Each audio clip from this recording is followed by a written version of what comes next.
प्यार का रंग। गुलाबी बाजार में शादी के सपने सजा रहे विभा नरेन नहीं जानते थे कि कुछ पल में उनकी जिंदगी में भूचाल आएगा। गुलाबी बाजार। एक लंबी सी सड़क के शुरू होने से पहले एक बोर्ड लगा था। गुलाबी रंग से उस पर ये अक्षर अंकित थे। हंसी आ गई उसे बोर्ड देखकर। तुम मुझे कैसे कैसे रास्तों पर ले आते हो, सब कितना अनोखा है यहाँ। मुझ पर विश्वास करती हो ना? ये कैसा सवाल है। पूरी दुनिया में सबसे ज़्यादा जो प्यार के मायने सिखा दे, जो प्यार करना सिखा दे, उस पर विश्वास कैसे नहीं करूँगी। कहते कहते उसके गाल गुलाबी हो गए। अनगिनत गुलाबी सपने तारों की तरह उसके आसपास टिमटिमाने लगे थे। जिस भी रास्ते पर ले जाओगे उसे ही अपनी मंजिल मान साथ चलूंगी। तुम्हारे, वह बोली। तो इस समय गुलाबी बाजार की रौनक देखो। मैं हमेशा तुम्हारे गालों पर ऐसी ही सुर्खी देखना चाहता हूँ। तुम्हारी खुशी के लिए मैं कुछ भी कर सकता हूँ। वह मुस्कुराया। उस सड़क के दाएं बाएं दोनों ओर एक ही आकार की दुकानें थीं। सब पर टंगे बोर्ड भी समान आकार के थे। ऐसा लगता था मानो सड़क की सीध को एक मायने देने के लिए ये दोनों और एक कतार में सजी दुकानें किसी गुत्थी को सुलझाते हुए सारे मापदंडों को दुरुस्त किए सजी हैं। जयपुर पिंक सिटी है, पर गुलाबी बाजार ये तो जयपुर में भी नहीं है। एक नामालूम से शहर के एक शांत इलाके में स्थित है, जहाँ शाम को चहल पहल अपने तमाम रंगों के साथ उतर आती है, खासकर गुलाबी रंगत के साथ। दुकानों का रंग गुलाबी है। बाहर लटकी साड़ियों, दुपट्टे, ओढ़नी, सलवार, कुर्ते, परांदों का रंग गुलाबी है। बाजार प्यार की दावतें देता महसूस होता है।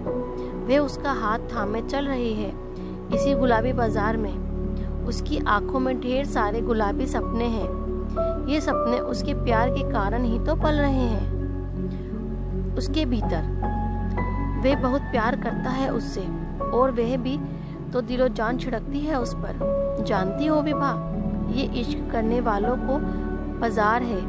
यहाँ आकर प्यार करने वाले गुलाबी सपनों को बटोर कर ले जाते हैं और उनसे अपना आशियाना सजाते हैं। इसलिए तुम्हें यहाँ लाया हूँ। मुझे भी सजाना है तुम्हारे साथ ऐसा ही एक सुंदर आशियाना, जिसमें आकाश से उतर परियां गीत गुनगुनाए।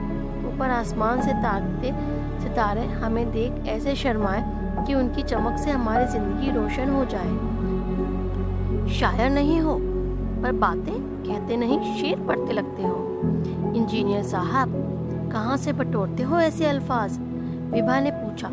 उसका मन कर रहा था कि इसी समय नरेन को बाहों में सिमट जाए। तुमसे ही तो सीखा है शायरी करना। मैं शायर तो नहीं, मगर ए हंसी, जब से देखा तुझको मुझको शायरी आ गई। अच्छा बताओ, क्या खरीदोगी?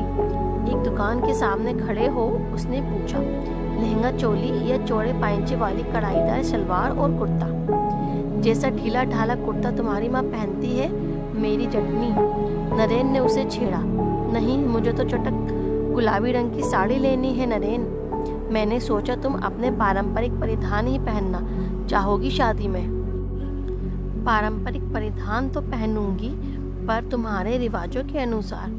वैसे भी मुझे साड़ी बहुत अच्छी लगती है। पल्लू का कभी लहरना तो कभी सिर पर प्यार से बिछ जाना बहुत ही शायराना लगता है। वह अंदाज तब साड़ी का। मुझे जटनी कहते हो, तुम्हें क्या कहूँ बिहारी बाबू? चाहे जो कहो, मुझे तुम्हारे मुंह से सब कुछ सुनना अच्छा लगता है। लेकिन विभा, मैं तुम पर कोई दबाव नहीं डालना चाहता। जैसा तुम चाहोगी हम वैसे ही शादी कर लेंगे।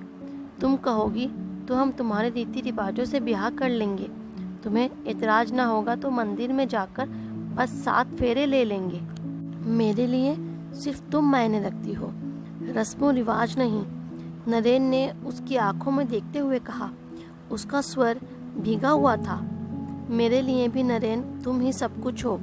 7 फेरे तो बस दुनिया के लिए लेने हैं। मैं तो बन चुकी हूँ तुमसे हमेशा के लिए, इसलिए ज़्यादा मत सोचो।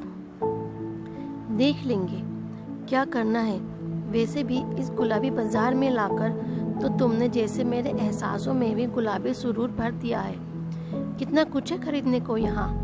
गुलाबी रंग की साड़ियाँ, ओढ़नी, दुपट्टे, चूड़ियाँ, बिंदी, परांदे, चांदी की पायल और सिंदूर की डिब्बी, ना जाने क्या क्या खरीद लिया था विभा ने। बैग पकड़े वे लौट रहे थे। शाम की रौनक जुगनू की तरह अपनी चमक बिखेर रही थी। दोनों को पता था कि उनका रिश्ता उनके परिवार वालों को पसंद नहीं है।